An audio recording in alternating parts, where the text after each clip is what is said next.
G'day. It's time to down your unders. Review and dissection of content from some of the sharpest minds in the game. Hosted by Adam Camilleri. Art of War. Down Under.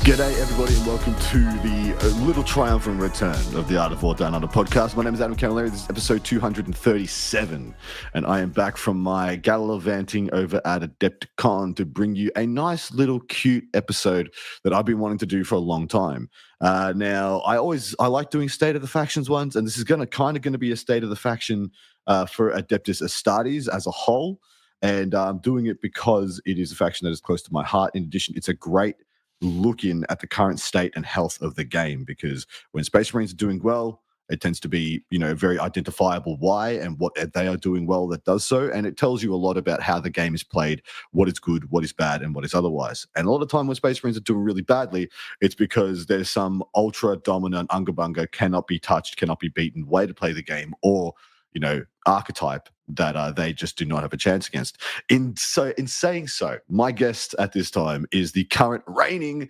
defending World Championship captain from the WTC team of France. His name is Olivier Kstor, and it's my great pleasure to have him on the show. Hello, mate. Hello, Adam. It's a pleasure for me to be there, as always. And you are, even before your fantastic success, you were the gentleman I always looked up. If anything was happening near France, any decent-sized event near France, I always Control-F'd for Olivier, just to see what you were doing, because you are one of the most intriguing and interesting Space Marine players in the world, because you very, very rarely play what is considered the best list, but that's because you've played 100 games with the best list for Astartes at that time, and you found something that works for you a little bit better. And I love that you forge your own path into it. And that's one of the great things that Space Marines gives to a player as well, because you just have this depth of unit option and subfaction. Would you say that to be the case? Yeah, actually, the Space Marine Codex is very rich. It's the front codex from the editors from Game Workshop. So we are very lucky as Space Marine player to have that much material to deal with and to build, and that's where I thrive. That's why I like this game so much. It's because I have a lot of liberty, a lot of freedom to build within the Codex Space Marine.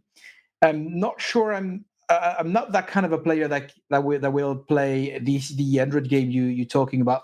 I'm playing a lot of game, but I'm mostly playing my head, and I read a lot. So I watch the meta, and I'm thinking in the train, in the transport, in all the time, what is going to be like the sidestep that is going to give an edge on team game perspective. That's how I do. Yeah. Beautiful. Now, of course, there's going to be two parts of this podcast. The first part, we're going to be talking about overall archetypes of different subfactions, yada, yada, yada, what's going and what's not going for Space Marines at the moment. Over on part two, we're actually just going to talk about what does the best list for each subfaction look like, and what you want to try and get into the mandatory slots for every Space Marine, army, detachment, subfaction, etc. Because I suppose one of my greatest criticisms of 10th edition is that list writing has become quite stale. It has become quite beige, so to speak. Like you almost go through the process of, you pick your faction, you pick your subfaction, you pick your detachment, and your army populates by itself. It just appears. It just appears in the app, because there's no need to think. As soon as you've chosen your faction, your detachment, the units that you take are self-explanatory. They just write themselves. Maybe if you're lucky, you have 300, 400 points to make your own, to make that army your own. Would you see that's something that resonates with you? And if so, how does that reflect on Space Marines? Yeah, I would say it is mostly the case for a new codex or codex that have very few data sheet to build with. And of course, when you are playing Emperor Children, that is quite good at the moment in the meta, you will have so few data sheet to choose in between, to choose among, that you will every Emperor Children player are going to come up with pretty much the same list. That's not the case with Space Marine, not yet, because you have a lot of detachment, you have a lot of data sheet. The meta is dictating where you should go, right? So at some point you will just enjoy the +1 to wound of the Oath with the vanilla Space Marine, and then you will find that you do not have that many choices in your hand, and you will go back to something that is more pushy, like a Blood Angel or a Space Wolf, or something in between, like a Salamanders in the Flamestorm. And so it is up to you to establish your gameplay, your game style, and also your answer to the meta. Now we have been playing for 2 years in this version, so still we kind of know the archetypes in different detachment that you can mobilize, but still there is still room for research or findings. Now, some people at home might be asking me, Adam, why are you doing this episode now? Like, why now? You know, we just had a slate, we just had an MFM, yada, yada, yada. I'm doing it now because for the first time in the last 12 months since, Vanilla Space Marines got +1 to wound on their Oath back, they're no longer the taken. In the last 2 weeks, it's been very hard to say they're the most taken of the Space Marine varieties and subfactions. It's actually starting to be much more Blood Angels getting taken across the world. And that is due to a multitude of different factors. But because there was that changing of the internal meta, I really wanted to talk about why. And I understand yourself have been playing Blood Angels. You want to tell us why you've chosen to take them as your current, army choice?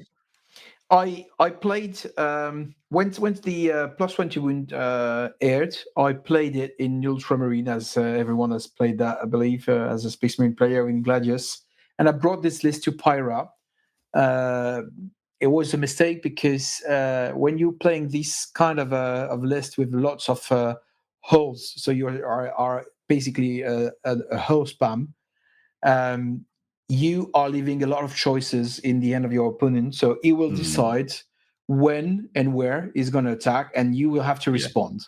Correct. And there is very few lists or few codex in the meta that are dealing with that kind of mechanism, dealing well. Like Inneries are very good to receive your opponent decision, because you fight first, because you move after your shooting phase, because correct. So you are playing during his turn, so you can receive it quite well. Sisters of Battle are quite good as well to receive for various reasons, but Space Marine are not. So you are expensive, and you the have other one. To, The other one, I think, is a lot. I can't quite understand how Germany and to the extent Europe are making Death Guard and Votan, which, in my opinion, look like the same as play style as, like you said, that hull span, that double or triple ballistas, double or triple Vindicator, maybe a Gladius, so maybe Gladiator, Impulsor, whatever list work and get differentials. And it looks like those are doing what you're saying, like. Am I correct in saying they are similar, or is this just me reading too far into it? No, you're absolutely right. So the Votan has the ability to play during the opponent turn as well, shooting back with the 1 CP shoot back as well. You will your opponent will need a lot of activation to kill the vehicle, and then what is getting out. So you will stick up during his turn, and then go on with your push as well. You will fight on death with your Zerg. So Votan has as well a lot of ability to play during the opponent turn. So receiving the attack is not a problem, or not that big of a problem. Same goes for the Death Guard that has fight first. That is that will need more layout resources to operate, or a close combat matchup, because what we are talking now about is if the opponent is pushing hard with close combat army very fast, then you will not have choices in your hands. But when you are a Death Guard, it's not right. It's also a similar solution, but it's not for the same reason. Death Guard have a very big problem. They are very slow, but if you run at them, then the only problem of Death Guard fades away. Correct. They only have a narrow. Same with Votan as well. They only have a narrow playbook in your turn, but still maintain that narrow playbook into your opponent's turn, rather than having a huge playbook in your turn and no playbook in your opponent's. Yeah, that's it. So that's to come back to the Space Marine. That's why I decided not to go for Gladius, because 3 ballistas, 3 predators, or 3 speeders, and the classic Calgar and Gilliman are very good. But you will only decide when you advance and charge with Gilliman, when you advance and charge with Calgar. If you are playing against a great opponent, you're going to only be doing that once, and after that, you are not going to make the decision. You're going to just watch your opponent make the decision, and I don't like that. So you're speaking about agency. You're speaking about having agency in the game. Absolutely. Okay, I do find that interesting. And the people's on the at the top level, and of course you're talking in respect to representing Team France at the highest possible level of the game, and the fact that Ultramarines didn't give you enough agency in your differential, in your results, in your pairings. But I find that very interesting. So what has Blood Angels offered you then? I mean, I think I know, but please tell people at home. Yeah, so Blood Angel is exactly the opposite. So you are dictating the rhythm of the game. So now you are playing the game of Space Marine Bile, of Emperor's Children. You are able to bring the fight into your opponent deployment zone, or at least into your opponent half board, and that makes the difference. You make the choices. You do not lack ability to kill, even if you do not have the +1 to wound in shooting. You are all muscle. You wanna kill things. Also, the Blade Guards went down 20 points. They are now very good in Blood Angel. So that is quite interesting to deal with. So to be able to answer the similar lists that are pushing. So sometimes you will be like drawish up, like a small win. Sometimes you will be drawish down, like a small lose. But as both of you are playing the same game, except if someone is not respecting the other and makes some mistakes, then it's got to be drawish. So on the matrix level, that gives opportunity to place you on bigger wins, because your captain or the guy that is doing the pairings is not focused on avoiding your big losses, because they are few, and then you can put the weight of your body on having the better matchups. So I mean, people always assume you choose Blood Angels because they go through walls and they have speed, and then they hit really hard. Was there anything else in consideration that could have done the same thing? Like, was there a Templars list, which I know you love and I love too? Was there a Space Wolves list? Was there a Death Watch list even that offered the same kind of variety of style, agency, and result? Yeah. Absolutely. So in the similar way, you will have like a Space Wolf list based on Wolfen and on the Rust detachment. So not in the vanilla detachment, but the Space Wolf detachment. You go with the sustain, so that you already have the advance and charge stratagem activated from the start of the game, and then you'll have a very nice push ability. So your Wolfen now looks like possessed, because they are toughness 5, 4 up invul, 2 wounds instead of 3, but they have a 6 up feel no pain. They fight on death. So their little weakness is that they are OC0. So if you miss your target, or if you're playing a great opponent that will stack OC on objective and prevent you from getting to one, let's say Lieutenant Leonard that is OC1, then you'll get trouble to flip the obj, where the Chaos Space Marine or the Blood Angel will most of the time succeed in flipping the obj. So that's the same. So you play like 30 Wolfen, you play the regular, the usual suspects like Ragnar, and the 1 or 2 Dreadnoughts that are very nice, and then it's the same advance, stage, push when you are ready. We were talking in the green room that a lot of 10th edition now has boiled down to this singular play pattern of, and I think this is just as much a symptom of the tables that we play on, as the game system as well, where because we can't shoot into each other's deployment zones turn one usually at all against competent players, unless you are the fastest armies in the game. It is the symptom of layout. You're right. So it could be twisted by an intervention on the layout by a WTC or Game Workshop. It's also a symptom of a fixed number of turn that is allowing the YOLO push at the turn 3 or turn 4, because you have nothing to lose into getting wiped at turn 4 or 5. And also a problem of close combat level of attrition. At the start of the 10th edition, the close combat attrition was quite low. Now it's gone through the roof with a lot of +1 to wound or sustain or lethal. And it changes a lot the morphology of the meta. Exactly right. So at the start of the edition, if people don't remember, shooting was king, and this was assumed to be a shooting edition. Like shooting, only shooting mattered. Then we stacked terrain on tables so high and so dense as to make shooting not as impactful. Because shooting, apart from the Wraith Knight, shooting is stronger than it was at the start of the edition.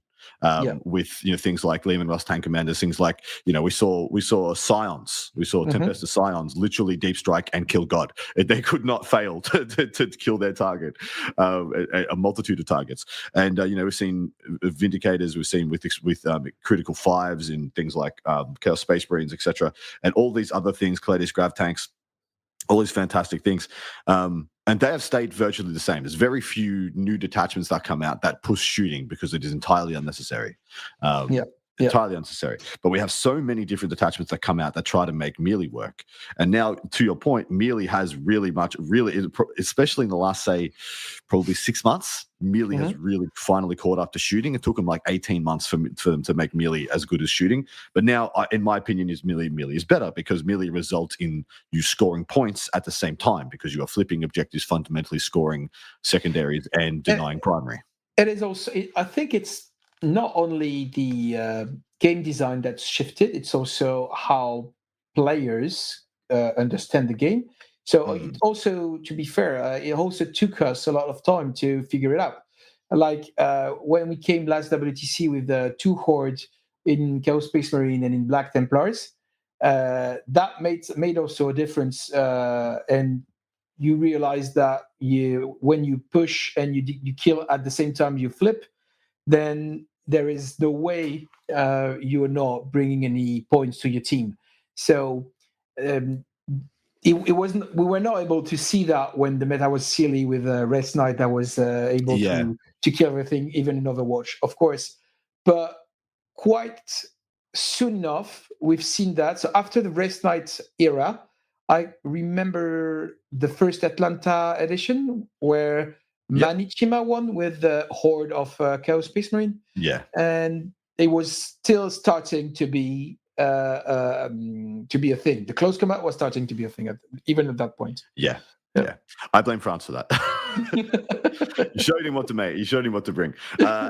And I mean, well done to Manny. But moving on from that, talking about Chaos Space Marines as a meta in and of itself,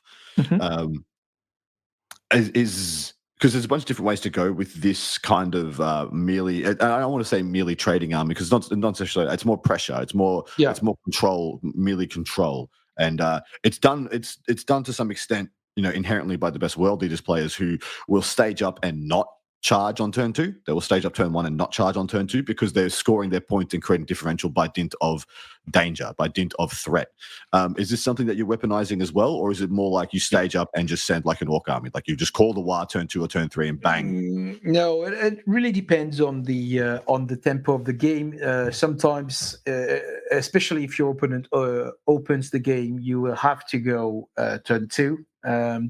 But if your the freeze you were installing turn 2, even sometimes turn 3, is bringing you a lot of points because your opponent is not able to unfreeze the game, access your staging point with shooting or with close combat. If he doesn't have the resources to break that freeze, Sometimes it is better to farm it turn 2 and turn 3 to be sure there is no risk for you to push turn 4. Because even if you get flipped, it doesn't really matter how high or low you roll your dice.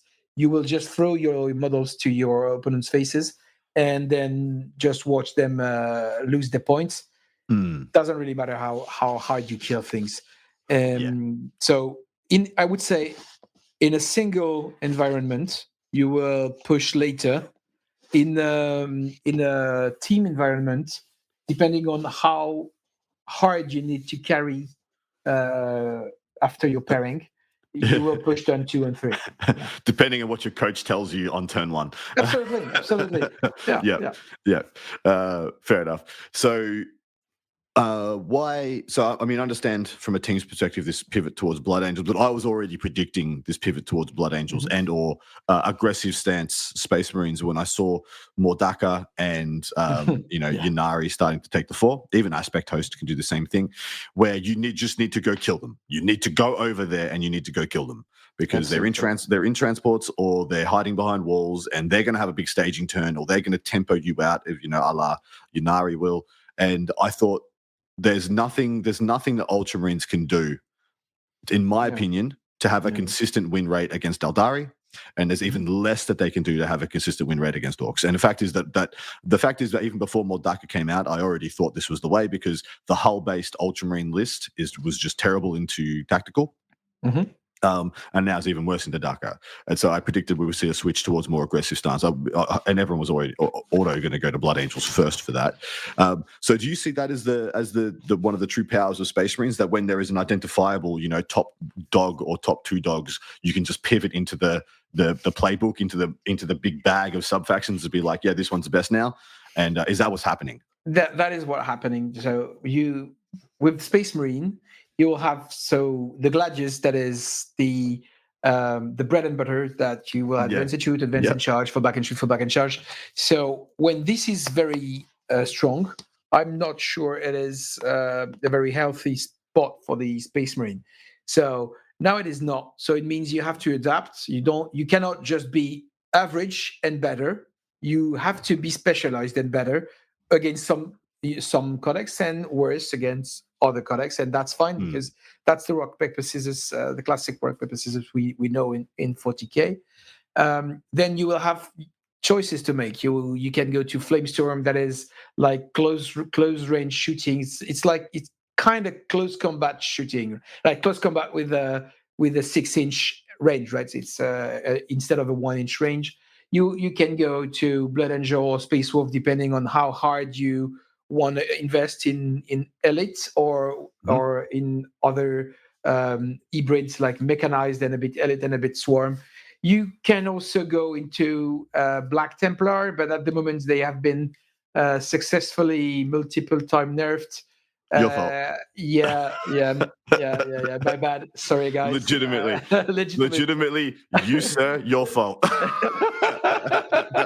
Yeah, I've seen the meme and I got a lot of complaints about that. So first the firstborn after Atlanta, then the Crusader after the UTC. Sorry, guys. So at the moment they are quite overpriced, and can't say it's my fault. I mean, and even with Blade Guard going down and Sword Brethren staying the same, you're like, it's even more apparent. Like that 3-wound value Space Marine body, even when you can't take the 2-wound Space Marine body, the 2-wound value Space Marine body in the Crusaders, the 3-wound one isn't value either. Yeah, like you can't even build around. Yeah, it's a bit rough out there. It's a bit rough, and to like Space Marine in a nutshell, you are expensive, so you need to be cost efficient before you die. And to be cost efficient before you die, you have to be either very resilient and able to kill things from a long range, like the Gladius hull spam, where when people didn't know how to operate against it, so for a very short time, or with things that are fast enough or tanky enough. So fast enough is the jump pack. Tanky enough was the blob of Black Templar, of Crusaders. Now they are too expensive. The meta is well equipped to deal with those. So you have to settle for either jump pack or, let's say, embarked.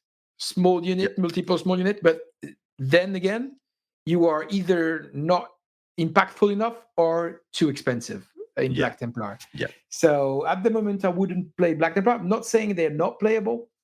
I'm saying they are not optimal because they are overpriced, or they are, or you overkill. So like with the Sword Brethren, it is a very legitimate tech to have in mind if the meta ask for an answer that is the target of that kind of unit. But at the moment, we do not have that kind of target. Power is too dispersed across armies now for that one super unit. Because, you're absolutely right. Helbrecht, Castellan with 10 houses and 10 Sword Brethren in a Land Raider kills anything it touches. Anything it touches. The problem is anything it touches is 5 fire dragons, and then you die. Absolutely. You do not get the return for investment, despite that unit being absolutely spectacular.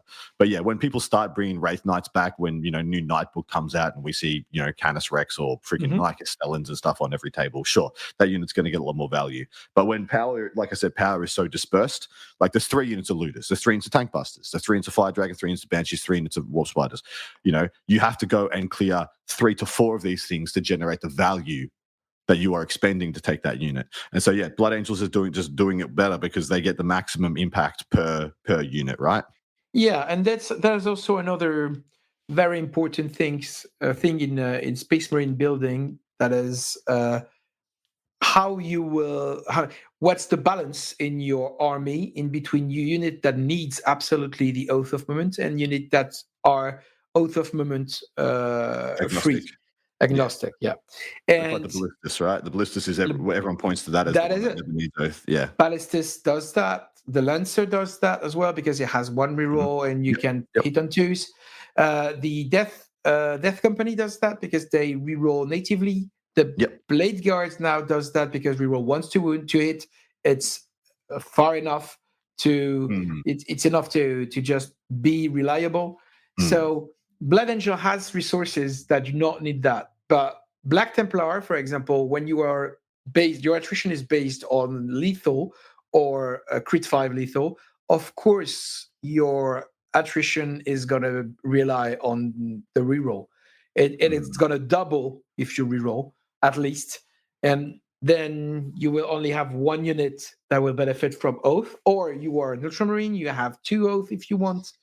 And then that is an entirely different model. So in my research, I really focused on how can I have an army that is not relying on multiple Oath, because we have to. I wanted to get out of the Guilliman addiction, and and how how are we still operating without that? There is few solution in Blood Angel. You will have that in Space Wolf as well. You will have that as well in Salamanders, because in Salamanders you in Flamestorm as well. You will have the Blade Guards with a Draxagaton that will be reroll once to hit, +1 to wound with 1 CP, and reroll wounds. And you're still vanilla, so you will have an Oath that is going to give you +1 to wound, reroll hits, and you will have also another unit with Flamers, for example, and Vulcan, that will give you +1 to wound with 1 CP because it's a different phase, and reroll wounds because you are Vulcan and you reroll wounds on Flamers on a unit that you target. So in the same term, for example, in this detachment, you'll have 3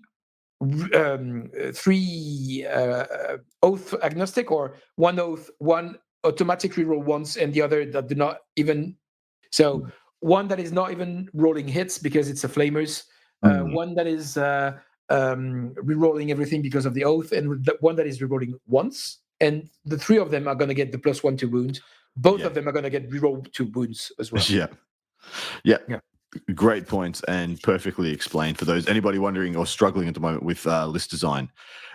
So let's just fundamentally talk about some little minutia bits and pieces. I'm pretty much going to throw out each one of the Space Marine subfactions, and you tell me. We're just going to play a little game for 10 minutes at the end, and you tell me which is their best attachment. Cool. Yeah. So you go. That's it. Yep. All right. First up, Dark Angels. Dark Angels.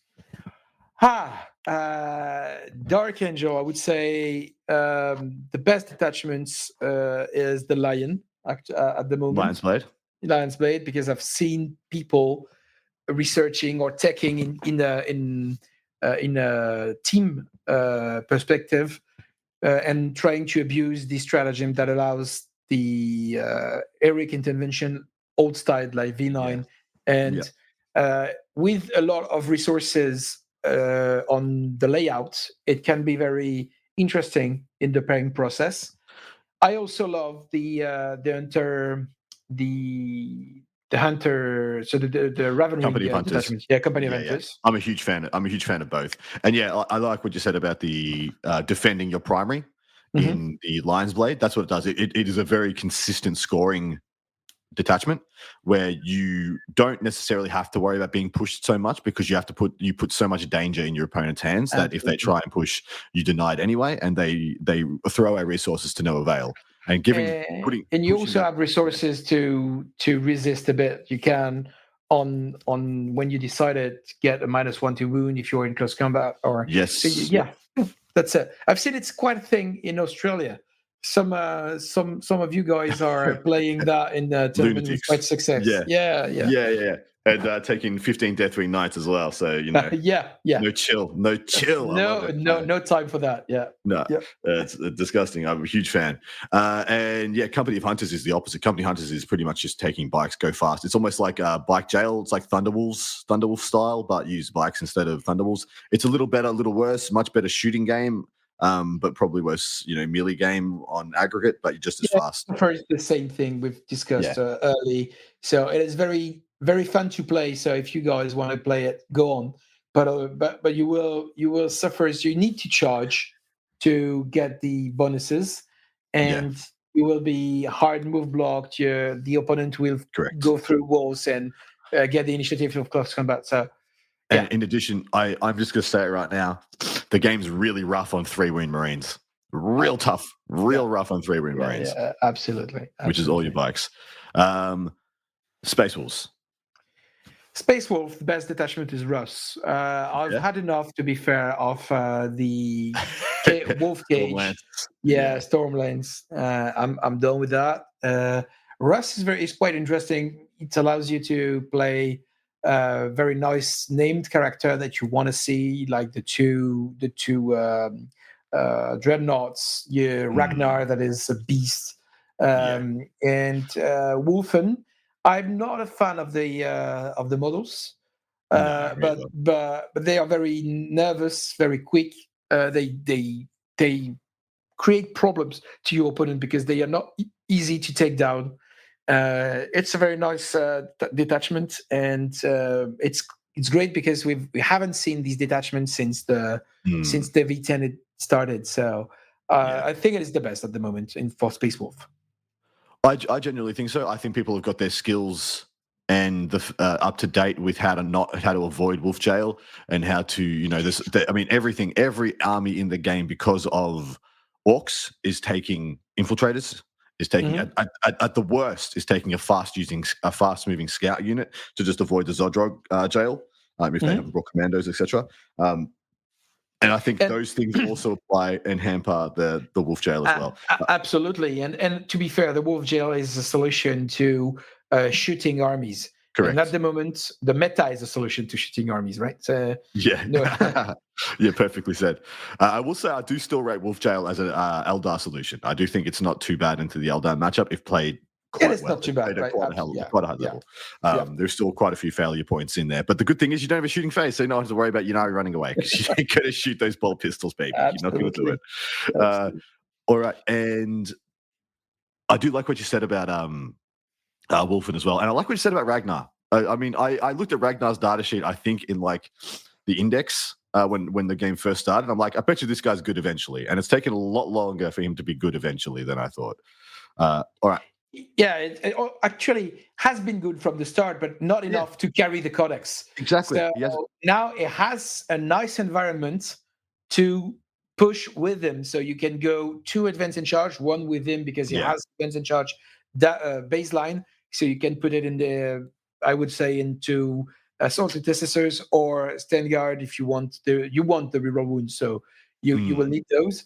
And then you have another unit that is going to advance in charge for 1 CP, and now you're not alone to go. So that I think it's very nice to play Ragnar in those detachments. It's a captain that is killing vehicle as well. So Yeah, exactly. Blood Angels. Blood Angels, of course, they are better in Liberator assaults. I've seen some of you Art of War guys do some results in. I think it was Jack in At LVO. Yeah. LBO. I can't understand how he did that because yeah, okay, well done, well done. The other detachment, I see the point. Rolling ones when you have characters, you can fancy some very interesting tech with your for example, the snipers, the eliminators, and I would say a a psyker. Maybe at some point in the meta, I will fancy them. It is, you have characters that are very autonomous, so they were beasts, they are like demon at the moment in this detachment. Okay, I get that, but still +1 attacks, +2 to charge. Come on, advance and charge. This is the best. Liberator assault. So I will say in singles, I see the merits of Angelic Inheritors merely because you only need to win by 1 point. It doesn't create vast differentials, and it's essentially playing as a merely skewed Gladius more than something that's comparable to, say, a Stormlance, Company of Hunters, or Liberator Assault. It's like it has a little bit of everything for the singles general, and you can wield it effectively. It is also carried by the how new it was and how people Correct. didn't. Yeah. So, for example, the basic mechanism like rapid ingress 18.1 from you. Then you try to shoot. I line up 18 and then I move 12 and I charge 6. That must have been a problem for a lot of people that didn't know the how to operate against it. Yeah. All right. Ultramarines. Ultramarines. Okay. I don't see any. No, I was about to say Gladius. Yes. It could be the obvious choice, but to be fair, there is 3 different valid choice there. Gladius is valid choice. Spearhead is also a valid choice. Was better before the data slate because you could react move with Gilliman, but still good at the moment. And also, I would say Flamestorm, because actually Ultramarines are not really a chapter at the moment, and that is sad. But you are only taking 2 tech +1 CP and double oath, and that can fit a various number of build strategy you would have. So if you need, for example, 2 oath in a Flamestorm, because you are liking your Meltas wounding Chaos Knight on freeze, then you can be in Flamestorm with Ultramarine. No worries. If you want absolutely advanced charge, you can go in the storm. You said Spearhead before, and it's Stormlance. I know what you meant. Just going to confirm for people. All right, Ultramarines. Yeah, sure, Flamestorm. But is there an argument for anything else? No, you said Ultramarines. Salamanders. Salamanders. Yes, there is argument for others. Flamestorm is a thing, of course, because your flamers are getting the strength level of 6, so then you are wounding your the vehicle on 4s or 4s reroll. So of course it is. I would say it's the obvious choice for salamanders. I wouldn't play salamanders in others because, to be fair, if you choose salamanders, you are still Space Marine vanilla. So you are giving up on the double oath. So you have to do that for a valid choice, for a valid reason. Yeah. And this valid reason is you are getting the reroll wounds with Adrax, and you are getting the reroll wounds with the Vulcan. Vulcan, exactly right. All right, next up, Black Templars. Now this is actually more interesting than you think, because I'm not sure it's Righteous Crusaders that much. I'm not sure it's anything, to be fair. I would keep them in Righteous Crusader because I don't see any reason to play them into like a Gladius. If you play a Gladius, it's because you want to have the +1 to wound in shooting. So you will not just shred that with a choice of Black Templar. So I would say Crusader still, but actually I don't see it's not the amazing and brilliant Grotmus detachment. Oh, I'm so shocked. No, it's not. No. Yeah. What a shame. No, actually, if you are a Black Templar lover and you want to play Black Templar, maybe you will have more fun in Gladius because it's going to be more nervous, and at least you're gonna land some punch and that you will lack speed in Crusader to do it. And you can have a go turn. Is the reason I argue for Gladius in some times is because you can have a little bit more consistency and you can have a go turn. You can have a setup and send with the advance and charge turn. Absolutely. Raven Guard. Raven Guard, I would say Gladius, 100%. Raven Guard, it's actually quite valid. You can play a hull spam, and you can play Shrike in 10 vet, and then this pack is loan up, and it can be a pain in the ass. I've played that in the past in LGT with some success, and the opponent is.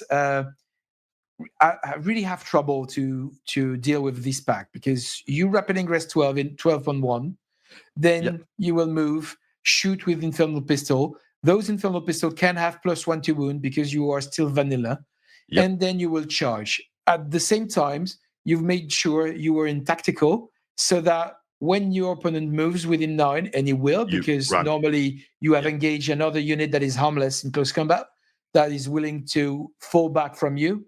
It's going to fall back less than 9. Then you're going to move 6 and get either out of range because you're loaded up 12, or out of line of sight if the setup was made right.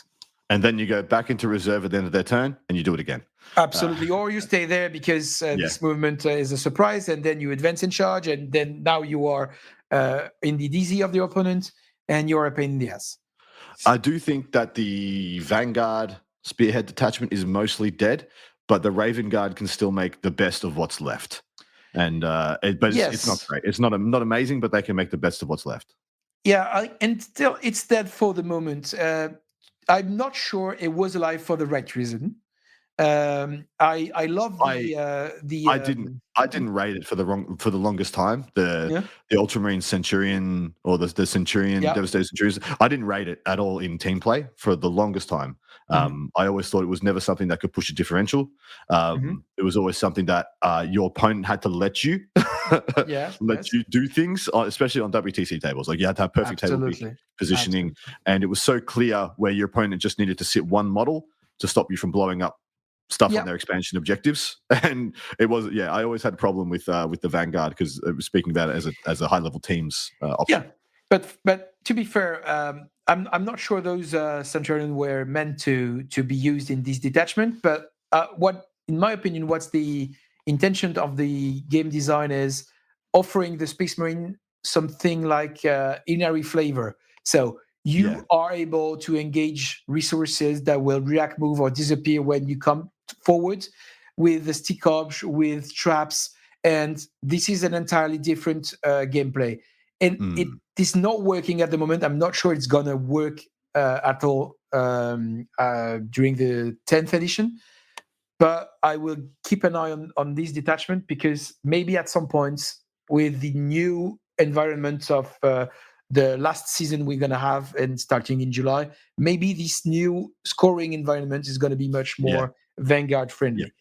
For the moment, it's not, and I would say Raven Guard is best in Gladius. What scars? Ha, Gladius. White Scars. What are they? Do you know? It's the chapter I've started with. All my units of the White Scar I know. shoulders, and I absolutely love them. But at the moment, you will not play White Scars, right? You will play White Angels. That's it.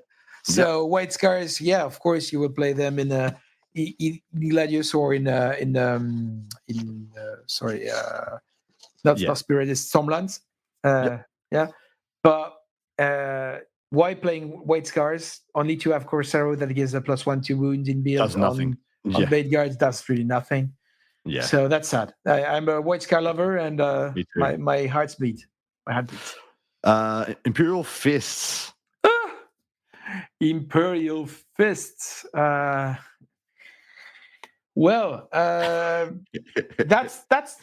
to be fair, the game design they've chosen for this 10th edition is not chapter friendly. That's for sure. But still, it is very much building friendly. So you can play if you have if you like the Flamers and you are you have an Imperial Fist army, you can play Flamers in Flamestorm and that I love. But chapter wise, then when you talk about Imperial Fist, it's just about I can't remember the name. It's quite Tor Garadon and Pedro Cantor. They are definitely not enough to make you choose this chapter. Definitely Shrike is enough or Vulcan and Adrax are enough to say, okay, I'm not playing Ultramarine, I'm playing them. They are less expensive. They offer different tactical option. Let's go.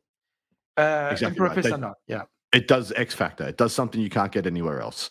Lysander is a big chunky guy with a thunder hammer. You can just build the Terminator Captain.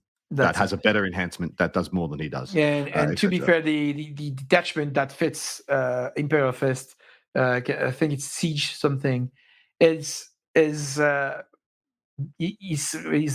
a mistake on so many levels as a game design. It does not work. It does not work. It cannot work. Even I'm not sure it can work even at a low level. So it obliges you not to move in a movement game. Okay. Correct. End of story, right? Yeah. And like the only other way it could work is if you weaponized rapid ingress. I always thought if there was like a very heavy shooting Terminator, like a Terminator that all has heavy weapons.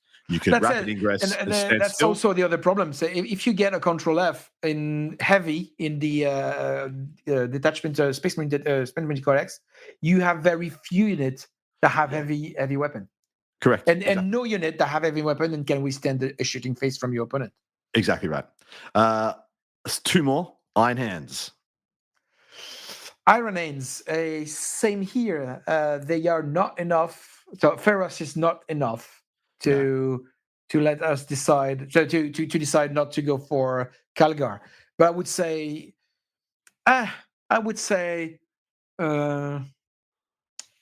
maybe in the Librarius detachment.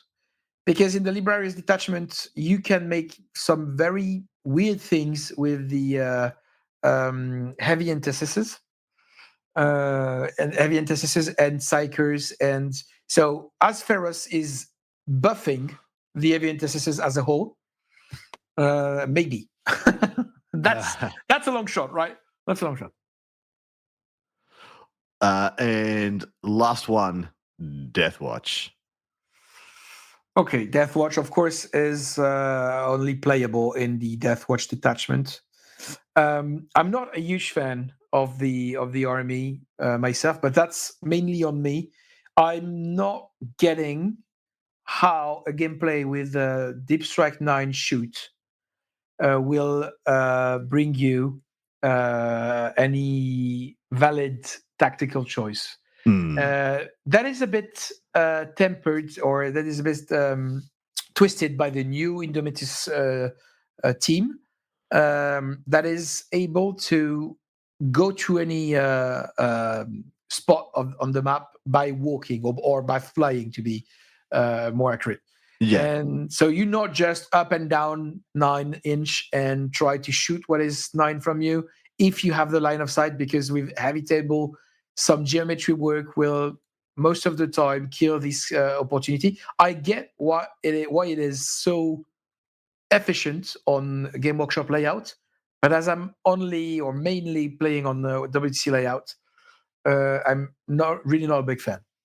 But it is efficient, right? It's very efficient. It's very lethal. My fundamental issue is that it's too many points per unit. That's it. That's it. Just baseline. It's too many points per unit. If it was like 20% cheaper points per unit, I mean, probably broken. Probably broken. Yeah, broken. But then you could, because the problem is like, geez, there are some units that are 1/4 your cost that go in and kill 3/4 of your unit. There's two problems. If your opponent lets you play a unit that you have engaged twice, then you are probably gonna win, right? Yeah. Normally, in a high level and competitive environment, it's not gonna happen. The other problem is in a high level and competitive environment, you want units that are like very efficient on doing one thing. You want your dragon to reroll hits, wounds, and damage against vehicle, AP4, damage D6+3.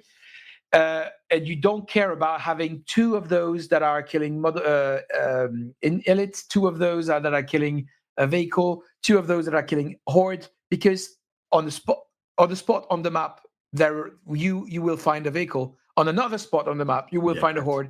Correct. And that is a game design problem, in my opinion. And you're far more likely in high-level team events to come across skew factions, skew lists, which only have horde, only have vehicles, and then all of a sudden half your army is invalid.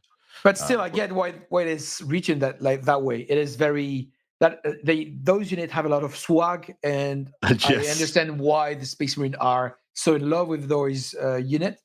But as a builder, Space Marine builder, I'm not in love at all. Me too. I have a hugely deep and wide Space Marine army right now, and I cannot bring myself, despite loving Deathwatch so much and so thoroughly. Shout out Seamus Ronan, who's just starting a Deathwatch army, the editor of this show. I cannot bring myself to buy and build and paint another black Space Marine army. Yeah, I get that. I've got black Dark Angels and I've got black Templars already, and both of them have like over 5,000 or 6,000 points. But my dude, that is going to wrap us up for this episode. My last question to you is the best possible Space Marine list played by the best possible player. Where do you think it is on the faction tier list? Do you think it's S tier, A tier, B tier, C tier, or D tier? And of course, there can be plus or minus. A plus, A minus, B plus, B minus, whatever. I would have like two different answers for solo and single and team. I would say in team it is a tier. Because it is not busted, and with the right amount of pairing resources, either table or pairing, it will bring you a lot of points. So it has the ability to push hard and to carry if it has the matchup. And it's also able to prevent any collapse if it doesn't have the matchup, except against a few matchup that your captain has to avoid avoid. In single, I would say it is also in between A and B. I would still say E for different reason. In single, you want to win by 1 point, and you want to win even if you do not have the right matchup. How do you win if you do not have the right matchup? You win by outplaying your opponent, getting lucky. Let's be clear. And for that, you will need tactical choices in your hand. And to have tactical choices in your hand, you have to have the speed, and you have to have the strengths, and you have to get the decision. So you have to go through walls. And you have those 3 options. It's still not offering you the title or the first place if you are facing another close combat army that is better than you are, because it's brand new and it's gonna be killing Marines very easily. For example, with Noise Marines, but still, then you're gonna have to be carried by the single pairing, the tournament pairing. Avoid Emperor Children. All right. On that note, we are done. We're going to go record part 2. Thank you so much, Olivier, for coming on. Yeah, good luck to you. my Good pleasure. luck to Team France in the upcoming campaign. Thank we you. are T-minus 4 months away from the WTC, and I cannot wait to see what France can do there. And congratulations. Same here. Congratulations on your results recently at the ETC Pyra and elsewhere. You're doing extremely well, and no feet have been taken off any accelerators. Happy to see. Okay, thanks. Cheers.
Breaking my back for propping you